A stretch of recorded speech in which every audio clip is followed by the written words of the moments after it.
바벨론에서 예루살렘으로 올라온 유다 백성들,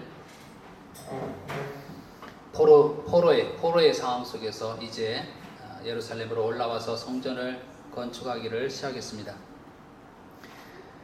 건축자들이 이와 이 성전의 기초를 놓게 될 때에 모든 백성이 여호와를 찬송하며 큰 소리로 즐거이 불렀습니다. 그런데 그런 가운데서도 대성통곡하는 사람들이 있었죠. 그들은 옛 성전, 솔로몬 성전을 본 사람들이었습니다. 그들은 옛 성전을 생각하게 될 때에 왜 옛 성전이 망하였는가, 자신의 나라가 왜 망하였는가 생각하게 될 때에 그것이 자신의 죄악 때문이라고 하는 사실을 기억해야 되고 가슴이 아파서 눈물을 흘리게 된 거죠. 그래서 대성통곡을 하게 된 거죠. 그들은 눈물을 흘리면서 대성통곡하면서 똑같은 가오를 범하지 않으리라. 새로운 성전을 건축하면서 똑같은 가오를 범하지 않으리라 다짐하고 다짐했을 것입니다. 이렇게 성전이 새롭게 지어지게 되는데 이 성전은 잘 지어질 것이라고 생각했습니다. 그런데 한 문제가 발생하게 됩니다. 오늘 1절에 보게 되니까요. 사로잡혔던 자들의 자손이 이스라엘 하나님 여호와의 성전을 건축한다 함을 유다와 베냐민의 대적이 듣고 바벨론 포로에서 돌아온 이 사로잡혔던 자들이 하나님의 성전을 건축한다는 이야기를 그 땅에 거하고 있던 유다와 베냐민의 대적들이 들었습니다. 그들이 2절에 보니까요. 스룹바벨과 족장들에게 나와 이르되 우리도 너희와 함께 건축하게 하라. 우리도 너희같이 너희의 하나님을 찾노라. 아수르 왕 에살하돈이 우리를 이리로 오게 한 날부터 우리가 하나님께 제사를 드리노라 하니. 유다 백성들이 바벨론으로 끌려간 동안에 그 땅 있죠. 그 예루살렘, 그 유다 땅에 그 아수르의 식민 정책에 따라서 그 땅으로 와서 이주해 와서 살고 있던 이방 민족들이 있었죠. 이방 민족들이 그 70년 동안 유다 백성이 포로기로 잡혀있던 70년 동안 그들이 와서 이주해서 거기서 잘 살고 있는데 유다 백성들이 돌아온 거예요. 성전을 건축하겠다고 돌아온 거예요. 그들이 어떻게 이들을 생각하고 반응할까 하다가 그들에게 나와서 뭐라고 이야기하냐면 자신들도 성전 건축에 참여하겠다라고 이렇게 이야기를 합니다. 그런데 이런 제안을 하게 될 때에 유다 백성들은요, 그 제안을 거절하게 됩니다. 단호하게 우리 하나님의 성전을 건축하는데 너희는 우리와 상관이 없느니라 이렇게 거절하게 됩니다. 생각해 보게 되면요, 성전을 건축하는데 누구라도 도움을 주면 좋잖아요. 거기에 살고 있던 이주야도 살고 있던 주민들이 와서 우리가 당신의 성전 건축하는데 우리가 돕겠습니다 라고 이야기하면 한 손이라도 더 도움을 받으면 좋잖아요. 예, 정말 환영합니다. 함께 그럼 우리가 여호와의 성전을 건축합시다. 그렇게 이야기할 수 있잖아요. 그리고 또 그들은 얘기하기를 우리도 하나님을 찾는 사람들입니다 라고 또 얘기를 했어요. 하나님을 찾는 사람들입니다. 하나님께 제사를 우리가 드리고 있습니다. 그들이 이야기하기를 자신들도 하나님을 믿는 사람들입니다 라고 얘기를 하는 거예요. 그러면 뭐 더 말할 나위도 없이 저들이 또 하나님을 믿는 사람이기에 그냥 함께 참여하여서 성전을 같이 건축했으면 좋겠다 라고 그렇게 생각할 만도 하잖아요. 그런데 여기에 대해서 유다 백성들이 딱 거절을 해버립니다. 거절하는 그들의 모습을 보게 되면 뭔가 아집이 있고 배타적인, 수용하지 못하고 포용성을 갖지 못하고 배타적인 모습이 아닌가라고 하는 생각이 들잖아요.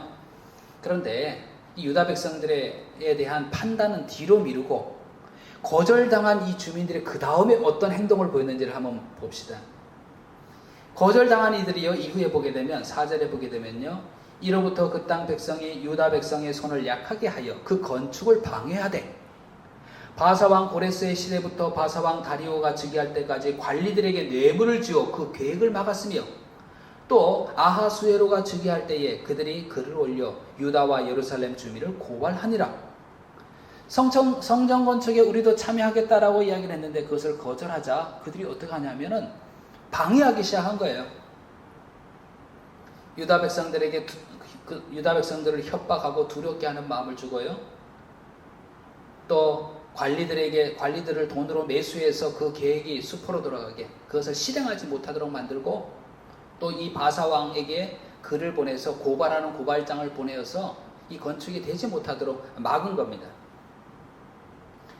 그들이 이렇게 하는 것을 보게 될 때 뭘 생각하게 됩니까? 그들이 처음 찾아와서 성전 건축하는데 우리도 참여하겠습니다 라고 했던 그 제안이 순수한 목적이었을까요?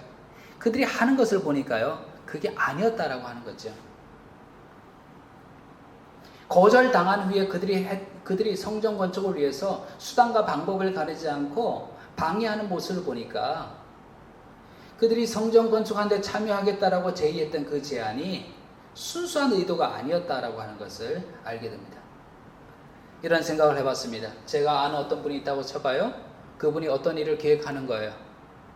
저는 그분을 너무 좋게 생각하여서 그 일을 하는데 조금이라도 도움이 되고 싶어. 그래서 May I help you? 해서 내가 뭐 도움이 될 수 있겠습니까? 물었는데 그가 단칼에 딱 거절하는 거예요. 아니 괜찮습니다. 저 혼자 하겠습니다. 라고 거절하는 거예요. 그럼 제가 어떨까요? 서운한 마음이 들 수는 있겠죠. 내가 당신을 생각해서 내 시간을 내서 좀 돕고자 하는데 왜 저렇게 단칼에 거절하지? 이런 거절을 당했다 그래서 제가 수단과 방법을 가리지 않고 그분이 하는 일을 방해합니까? 사람들에게 뇌물을 주고 그래서 그 일이 계획되지 못하도록, 그리고 사람들에게 편지를 써서 거짓말로 고발을 해서 그 일이 다 되지 못하도록 그렇게 합니까? 그렇지 않잖아요. 좀 서운할지는 몰라도 그 사람이 그 일이 잘 진행되기를 심정적으로나마 그렇게 기원하게 되잖아요.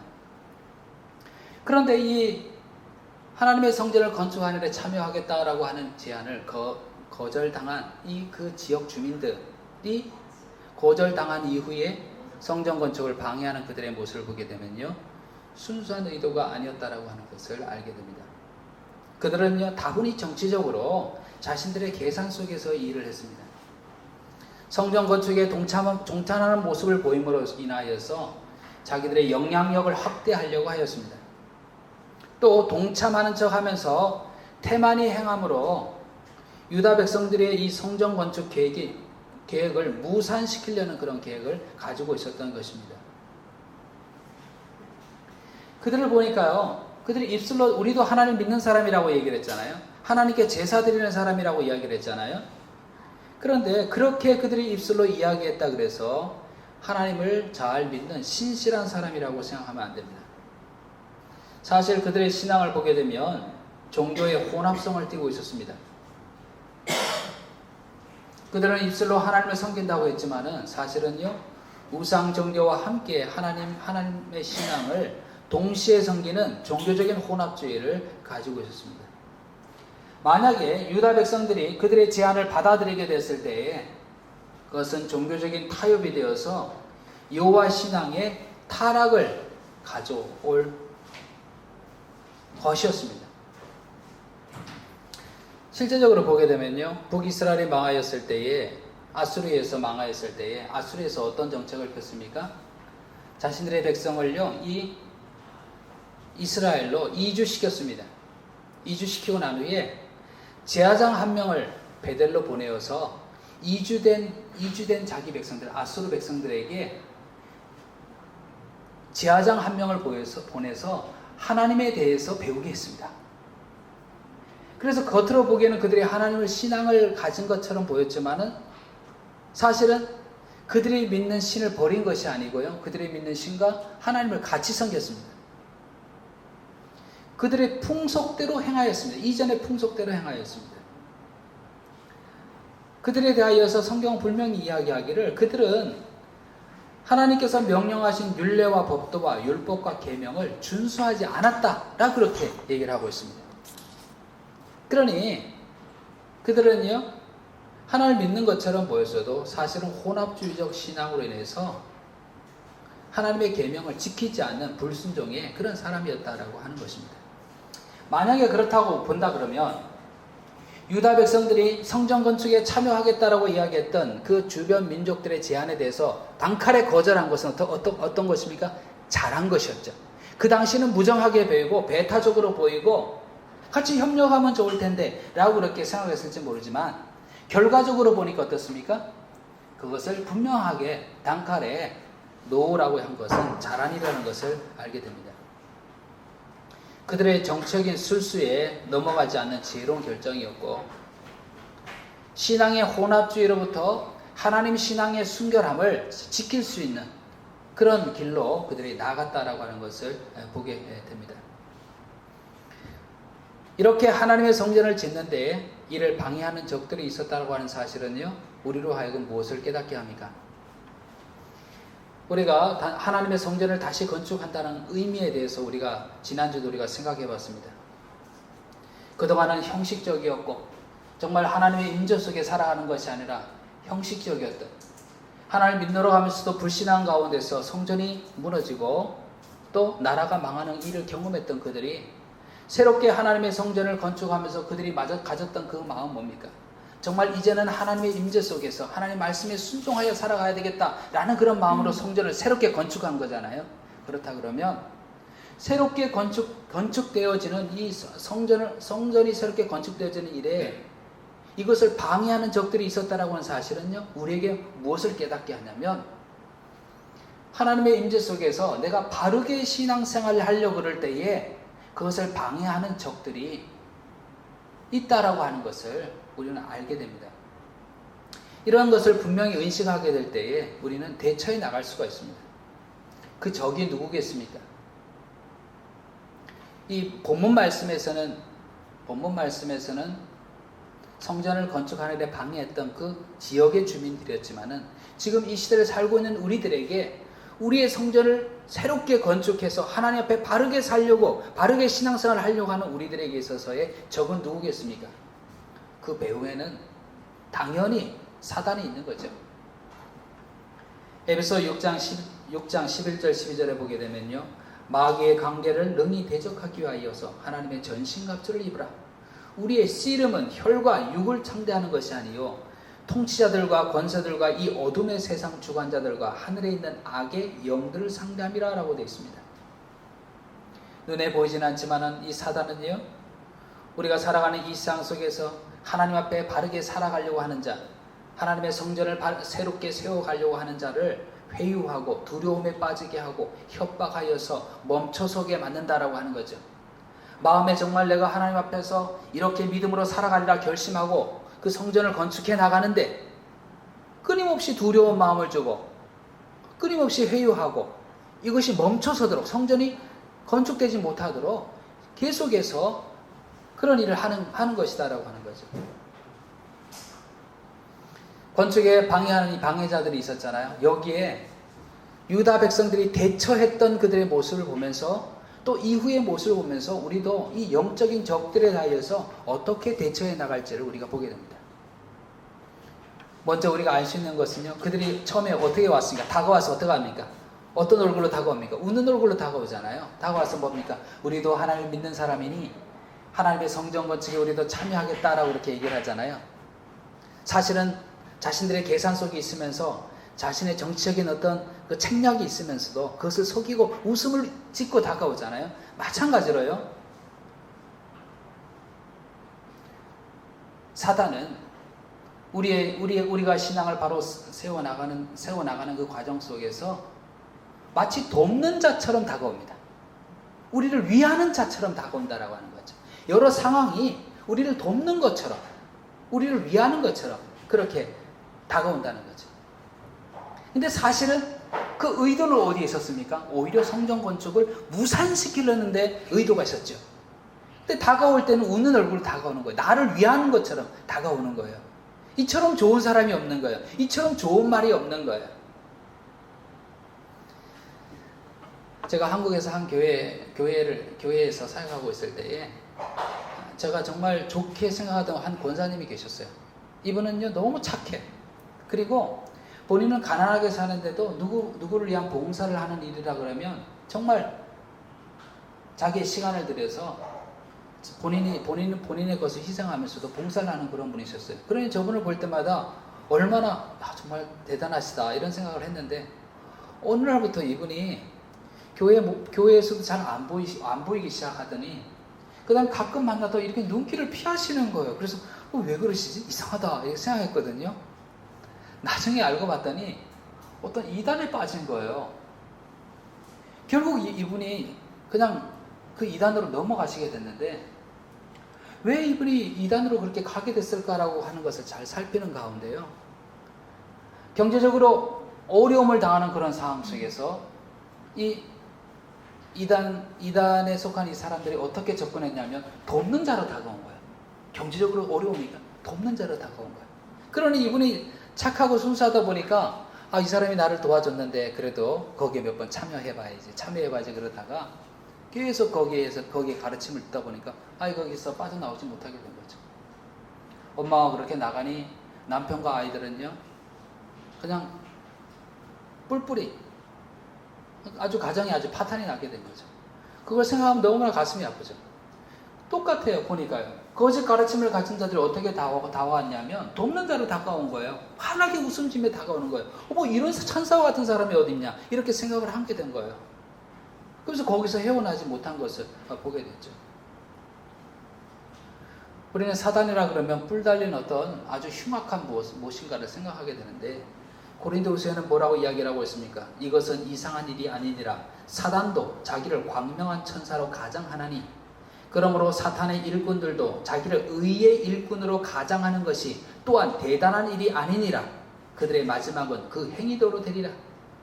어떻게 다가온다는 거예요? 광명한 천사처럼, 돕는 자처럼, 나를 위하는 것처럼 다가온다는 거죠. 아주 사단의 일꾼이면서도 의의 일꾼처럼 그렇게 다가온다는 거죠. 우리가 우리의 성전을 세워가는 일, 즉 우리의 신앙을 새롭게 하고 하나님 앞에서 살아가고 하나님 앞에 말씀에 순종해서 살아가고자 하는 그런 성전을 세우는 일에 우리에게 웃는 얼굴로 다가오는 그런 우리의 영적인 적들이 있습니다. 나를 돕는 자 같이 보여져요. 나를 위하는 자처럼 보여져요. 나에게 정말 좋은 교훈을 주는 것처럼 보여져요. 내게 주어진 상황이 정말 나에게 편안함을 주는 그런 상황들이 우리에게 처할 수도 있습니다. 그 사람 정말 법도 없이 살 사람이 너무 좋은 사람이야 라고 생각했던 사람의 영향 속에서 나는 하나님과 멀어질 수가 있습니다. 너무 좋은 가르침이라고 생각되는 그런 강의나 책에 매료돼서 실상은 그 속에 하나님이 없이, 하나님의 통치가 없는 인간 중심적인, 인본주의적인 그런 생각에 빠질 수가 있는 거죠.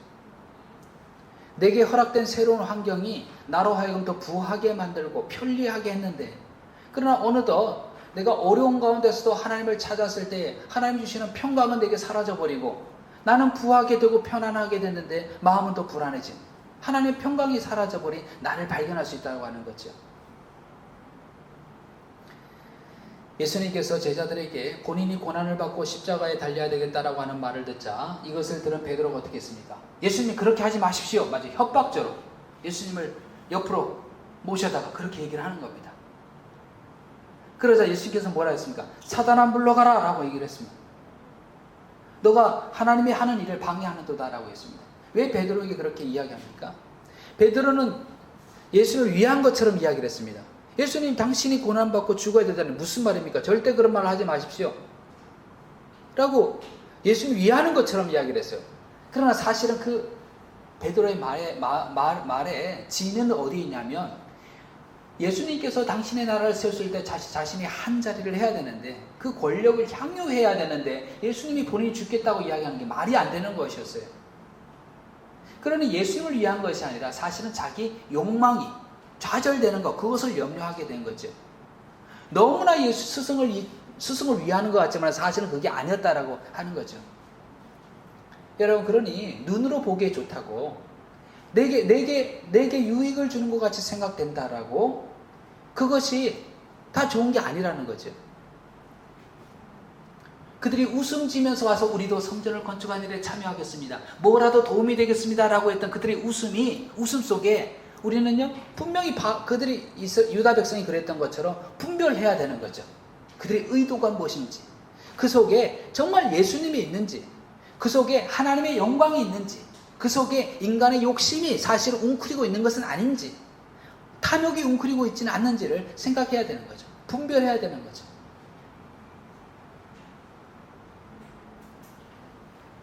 복잡한 시대에 살고 있습니다. 우리가 필요한 것이 뭐냐면 이것이 하나님께 속하여 있는지 사단에 속해 있는지를 분별해야 됩니다. 이것이 하나님과 복음을 영화롭게 하는 것인지 그렇지 않고 나를 영화롭게 하는 것인지를 잘 분별해야 됩니다.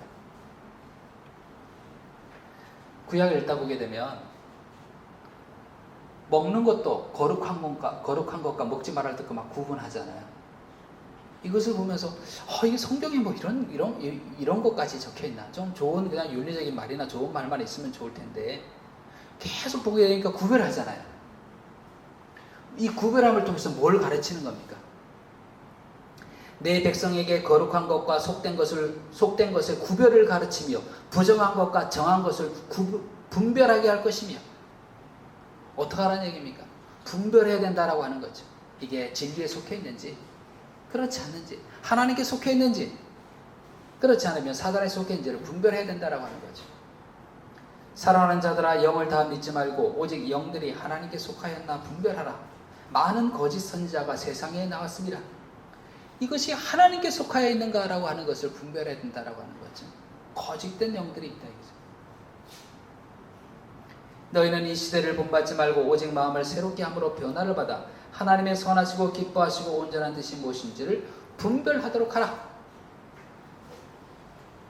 그러나 여러분 잘 분별해야 되겠습니다. 우리의 분별함에 있어서 기준이 우리에게 주어졌잖아요. 그 안에 예수님이 있는지 유일한 구원자 우리의 왕이신 예수님이 있는지 그 안에 오직 하나님의 영광을 구하고 있는지 하나님의 나라를 구하고 있는지 하나님 말씀에 비춰봤을 때 이것이 그 말씀에 부합한 것인지 이걸 통하여서 우리가 분별해야 되는 거죠. 바울 서신을 보게 되면요, 우리도 바울 서신을 읽어보지만 그 안에 보게 되면 계속해서 뭐가 있습니까? 거짓 가르침과의 싸움이 있습니다. 계속해서 싸우는 거예요. 바울이 편지를 쓴 이유도 그렇습니다. 너희 속에 들어온 거짓 가르침들, 거짓 선지자들, 거짓 교사들 그래서 분별하라고 계속 얘기를 하는 겁니다. 바울 시대에 편지를 보냈던 그 교회만 그런 것이 아니라 이 시대 가운데서요 우리가 분별해야 됩니다. 하나님께 속해 있는지 내 욕심에 속해 있는지.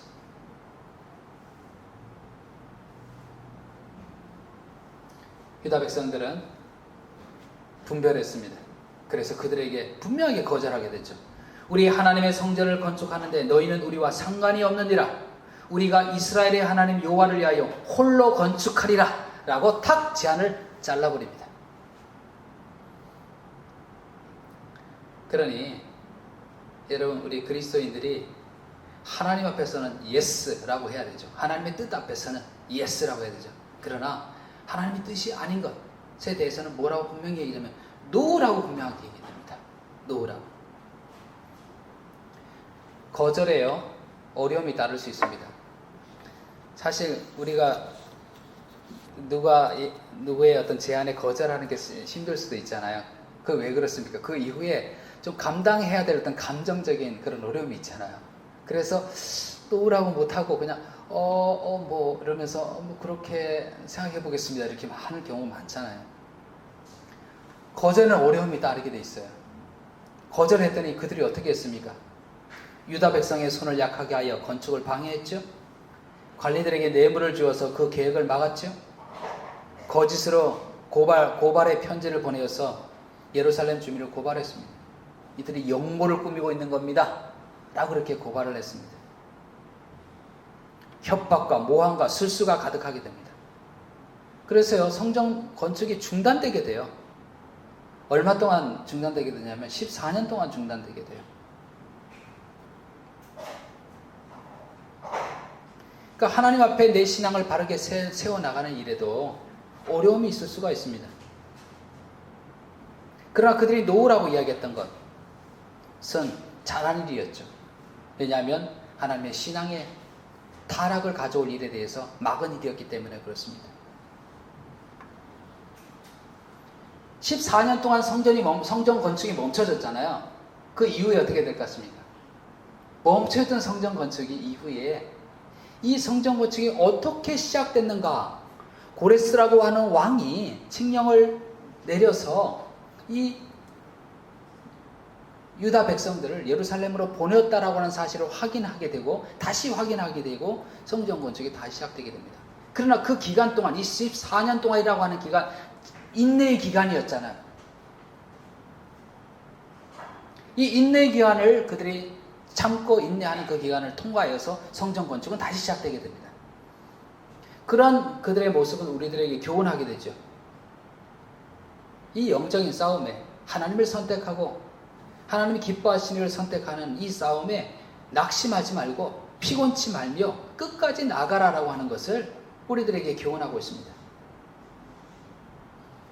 예수를 믿는 것은 좋고 평안하고 모든 것이 잘 되는 일만이 보장된 건 아닙니다. 예수님이 그 팔복에서도 말씀하셨잖아요. 너희가 내 이름 때문에 나 때문에 고난을 받는 자 복이 있다라고 얘기를 하잖아요. 그 말은 뭡니까? 예수님을 따르는 일에 어려움이 있을 수 있다라고 하는 거죠.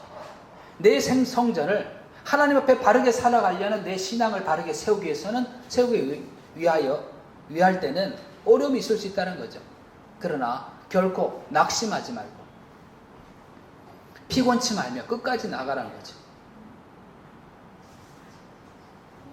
그래서 성경은요, 우리 크리스찬들에게 이렇게 얘기하고 있는 겁니까? 예수님 때문에, 복음 때문에 당하는 그 고난과 핍박을 너희는 각오하라라고 그렇게 얘기하고 있는 겁니다. 우리는 그걸 각오하고 나가는 겁니다. 예수님께서도 말씀하셨잖아요. 너희가 너의 십자가를 지고 나를 쫓을 것이라 라고 그렇게 얘기하셨잖아요. 디모데후서 4장 5절에 보게 되면요, 이렇게 얘기하고 있습니다. 그러나 너는 모든 일에 신중하여 고난을 받으며 전도자의 일을 하며 내 직무를 다하라. 고난이 있다 이거죠. 그러나 고난을 기꺼이 받아라 이거죠. 전도자의 일을 하며 내 직무를 다하라. 고난을 받으며 내 직무를 인내로 계속해 나가라 라고 하는 거죠. 비록 적들의 방해로 인해서 성전 건축이 멈춰져 있었지만, 중단되었지만은, 그러나 유다 백성들은 잘 분별하여서 아닌 것은 아닌 것에 대해서 분명히 놓으라고 그렇게 바르게 되치겠습니다. 어려움이 있게 됐죠. 모함이 있게 되었습니다. 술수가 있었습니다. 그러나 결국은 다시 건축의 허락을 받게 되고 결국 성전을 봉헌하게 됩니다. 영적 싸움에서 승리하게 된 거죠. 갈라디아서 6장 9절은 우리에게 이렇게 얘기하고 있습니다. 우리가 선을 행하되 낙심하지 말지니 포기하지 아니하면 때가 이름에 거두리라 라고 그렇게 되어 있습니다. 사도행전을 보게 되면요, 예루살렘 교회 때 일어났던 그 전반부에 성령이 충만하여서 하나님의 교회가 확장되어 나갈 때 일어났던 두 가지 일이 있습니다. 첫 번째 일은 뭐였냐면 기억하실 것입니다. 아나니아와 삽비라가 하나님 나라를 위해서 내가 이것을 드리겠습니다 라고 해서 땅을 팔아서 하나님께 드렸는데 그 마음속에 갑자기 아까운 생각이 든 거예요. 그러면서 거짓말을 하게 되죠. 재차 물었는데도 불구하고 이것이 다입니다 라고 그렇게 얘기를 하게 됩니다. 그러자 이 아나니아와 삽비라가 죽음을 당하게 됩니다. 이것을 보는 우리 현대인들은요, 당황하게 됩니다. 아니, 마음속에 거짓말을 좀 했다 그래서 이렇게 죽이면, 하나님께서 사람을 이렇게 죽이면 우리는 어떡하란 말이에요. 우리도 그런 경우가 얼마나 많습니까? 뭐 예를 들어서 헌금을 얼마 하려고 생각했다가 갑자기 조금 좀 많은 것 같고 조금 줄여서 해야 되겠다 이런 생각을 할 수도 있잖아요. 그럼 그때마다 하나님께서 사람을 죽이신다 그러면 어떡하나 이런 생각이 들잖아요. 그런데 지금 생각해 보십시오.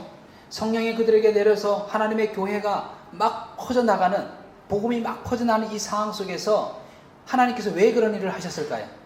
왜 이 거짓 성령을 속이는 이 아나니아 삽비라를 죽이는 이 일이 발생하게 하셨을까요? 그것은요, 교회의 거룩성, 이 진리의 이 순수함, 이것을 강조하기 위함이었습니다.